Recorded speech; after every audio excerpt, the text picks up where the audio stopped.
Hello guys, स्वागत है आपका काला साया भाग 6 में। तब प्रिया होश में आ गई। तब से घर के सभी लोग प्रिया का बहुत ख्याल रखने लगे। कोई भी प्रिया को अकेला नहीं छोड़ता था।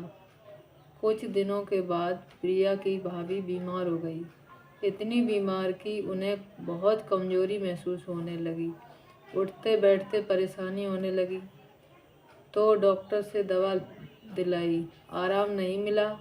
कई बार दवा दिलाई तो भी आराम नहीं मिला।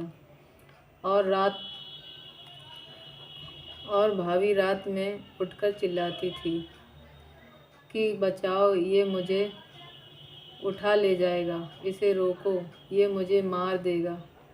कभी कहती थी कि ये देखो, कोई काले कपड़ों में घूम रहा है, इसे पकड़ो, ये मुझे मार देगा। तो प्रिया के पिताजी ने भाभी की माँ से बात की। तो भाभी की माँ ने कहा कि आप लोग एक बार किसी अच्छे भगत या मुल्ला जी को दिखाएं। कुछ ऊपरी चक्कर लगता है, इसीलिए दवा अपना असर नहीं दिखाती है। तभी प्रिया की माँ और पिताजी प्रिया की भाभी को लेकर एक मुल्ला जी के पास गए। मुल्ला जी ने प्रिया की भाभी की हालत देखकर कहा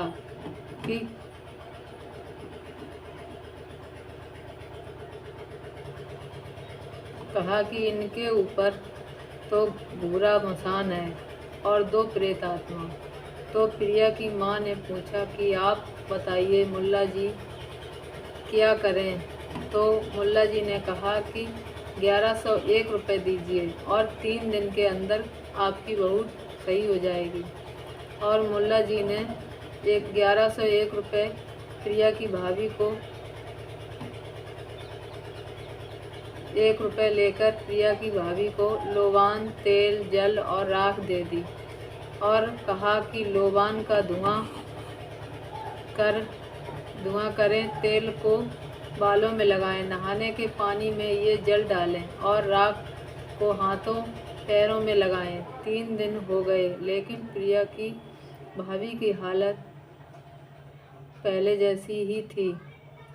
तब प्रिया के पिताजी ने कहा कि हम किसी मुल्ला या भगत के चक्कर में नहीं रहेंगे, और वो प्रिया की भाभी को एक अच्छे हॉस्पिटल ले गए, जहां डॉक्टर ने सभी जांच करने के बाद बताया कि इन्हें तो बहुत ज़्यादा खून की कमी हो गई, इसलिए इन्हें चक्कर और कमज़ोरी से ऐसा लगता है कि कोई इनके आसपास है और वो इन्हें मार देगा।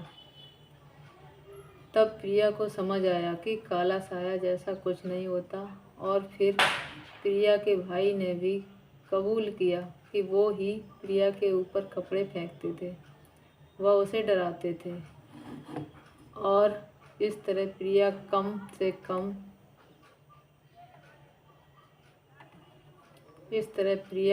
कम 5 साल तक डरती रही थी। एक गांव की कहावत भी है, भय का भूत हवा को जाड़ो, जब देखो तब ढींढई ठाड़ो। तो इस तरह प्रिया का डरना दूर हुआ और वो खुशी खुशी से रहने लगी। लेखिका प्रियंका। आपको ये वीडियो कैसी लगी प्लीज़ कमेंट करके ज़रूर बताना। Okay, bye bye.